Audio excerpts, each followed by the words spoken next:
Hi friends, శ్రావణ మాసంలో లక్ష్మీదేవి పూజ ప్రతి ఒక్కరు మిస్ కాకుండా చేసుకుంటాము.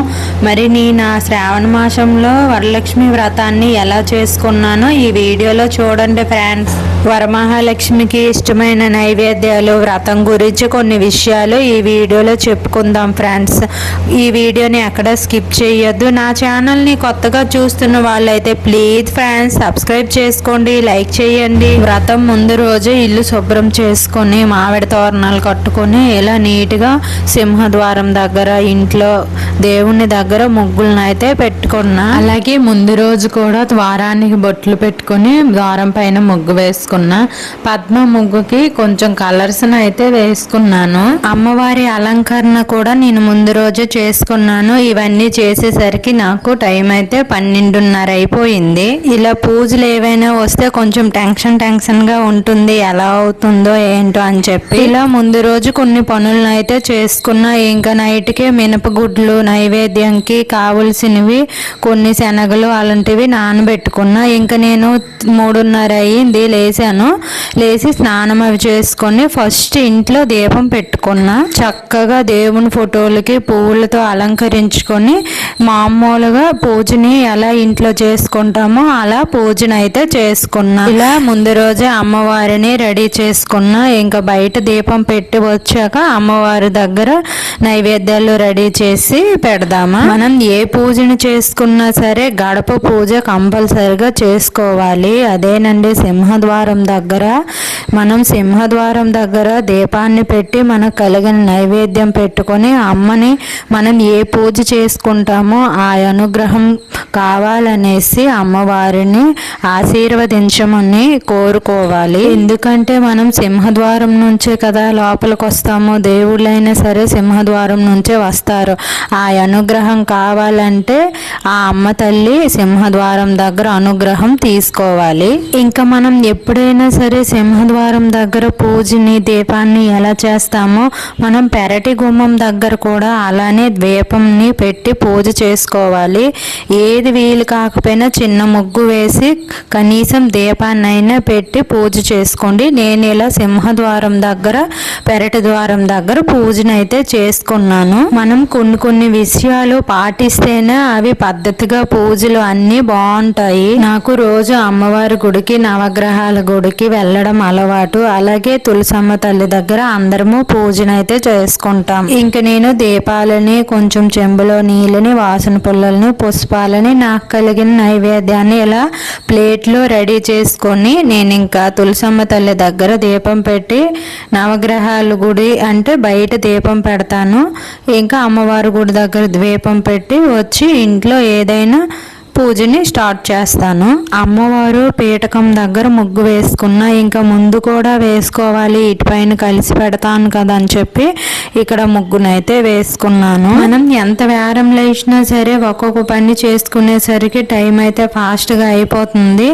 ఇంకా నేను ఇలా దేవుడి దగ్గర ముగ్గును పెట్టి పీఠకం పైన కూడా ముగ్గును వేసి అమ్మవారిని అలాగే వెంకటేశ్వరుని ఆహ్వానించి పీట పైన పెట్టుకున్నా. ఇక్కడ చాలా మంది చాలా రకాలుగా నీట్గా అమ్మవారిని, అయ్యవారిని చక్కగా రెడీ చేసుకొని పెట్టుకుంటారు. ఎవరికి వీలైనట్టు వాళ్ళం రెడీ చేసుకుంటాం. ఇలా రెడీ చేసి బియ్యాన్ని పెట్టి కలశాన్ని అయితే పెట్టుకుంటున్నా. మనకి ఏవి అందుబాటులో ఉంటే దాంతో రెడీ చేసుకోవచ్చు. ఇంత ఆర్భాటం చేయకపోయినా కలిసి పెట్టుకొని అమ్మవారిని అష్టోత్తరాలు చదువుకొని కథ చదువుకున్నా సరిపోతుంది. ఇక్కడ నేను కలశం పెట్టుకునే కింద తమలపాకుల్ని పెట్టుకుంటున్నా.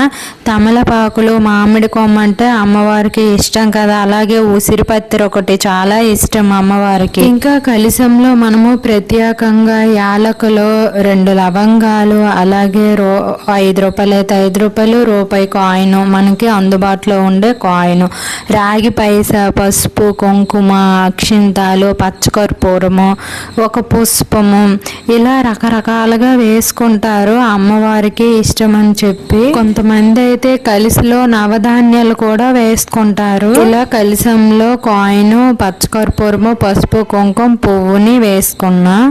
ఇంకా కలిసం దగ్గర పెట్టుకోవడానికి కొబ్బరికాయని ఇలా బొట్లు పెట్టి రెడీ చేసుకుని పెడుతున్నా. ఇంక ఇక్కడ సైడ్ కి పువ్వుల్ని పెడితే బాగుంటుందని చెప్పి కొన్ని పువ్వులను అయితే పెడుతున్నా. గులాబీలు, చామంతిలు సైడ్ కి కలిసం సైడ్ కి పెట్టుకుంటున్నా. మనం అమ్మవారికి ఎంత అలంకరించినా సరే అలంకరణ ఏదో ఒకటి తక్కువలానే అనిపిస్తుంది.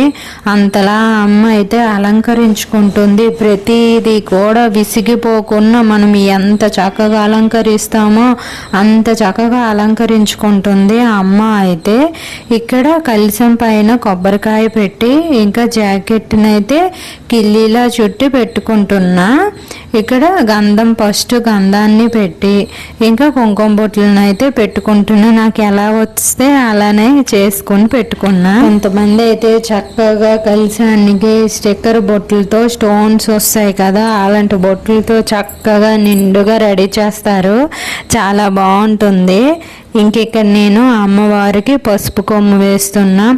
కాసు పెట్టే అలవాటు ఉంది. అలా ఫస్ట్ మనం పసుపు కొమ్మునైతే వేసి కాసునైతే నేను ఇక్కడ వేస్తాను. ఇంకిక్కడ ఎరుపు కలరు గాజులను అయితే పెట్టుకున్నా. పచ్చ కలర్ జాకెట్ ముక్క, ఎరుపు కలర్ గాజులను అయితే నేను ఇక్కడ అమ్మవారికి రెడీ చేసి కలిసాన్ని అయితే పెట్టాను.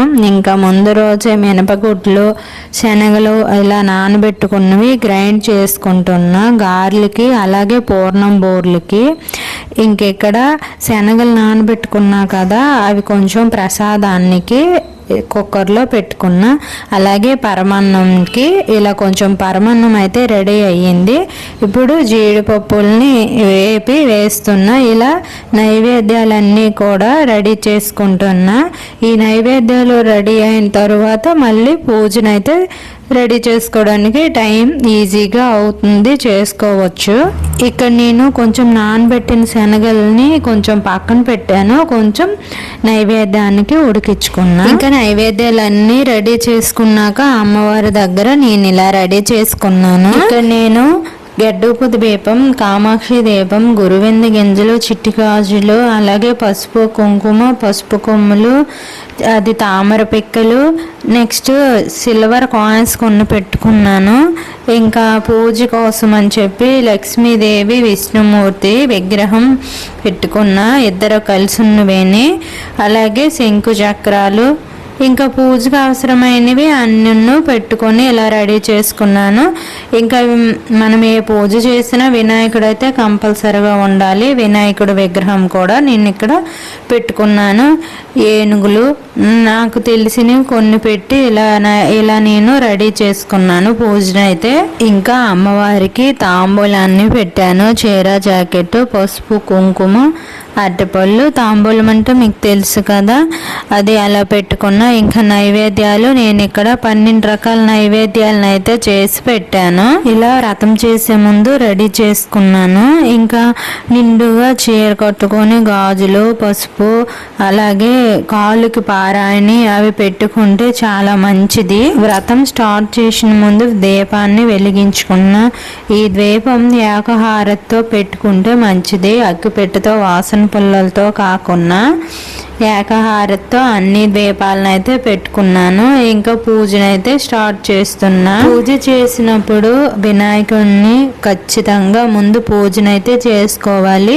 ఇప్పుడు వినాయకుని పూజనైతే చేసుకుంటున్నా. వినాయకుని పూజ స్టార్ట్ చేసే ముందు వినాయకుడి దగ్గర ద్వీపం పెట్టి ద్వీపాన్ని అయితే వెలిగించుకుంటున్నా. ఇలా వినాయకుడిని ఆహ్వానించుకుని వినాయకుని పూజనైతే ప్రారంభించాను. నాకు తెలిసేటట్టు వినాయకుడికి సోడపచారు పూజనైతే చేసుకున్నా. ఇంకా వినాయకుడికి ఇష్టం కదా బెల్లాన్ని నైవేద్యంగా పెట్టేసుకున్నా. ఇంకా వినాయకుని పూజ అయ్యాక అమ్మవారిని ఆహ్వానించి అయ్యవారిని ఆహ్వానించి సోడోపచార పూజనైతే చేశాను. ఇంకా అమ్మవారి అష్టోత్తరాలు చదువుకొని అయ్యవారి అష్టోత్తరాలను కూడా చదివాను.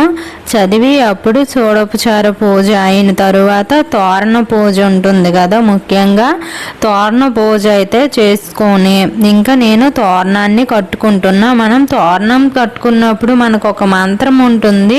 ఆ మంత్రాన్ని చదువుకుంటూ నేను తోరణం అయితే కట్టుకుంటున్నా. తోరణం కట్టుకున్న తరువాత కథ చదవడం ప్రారంభించాను.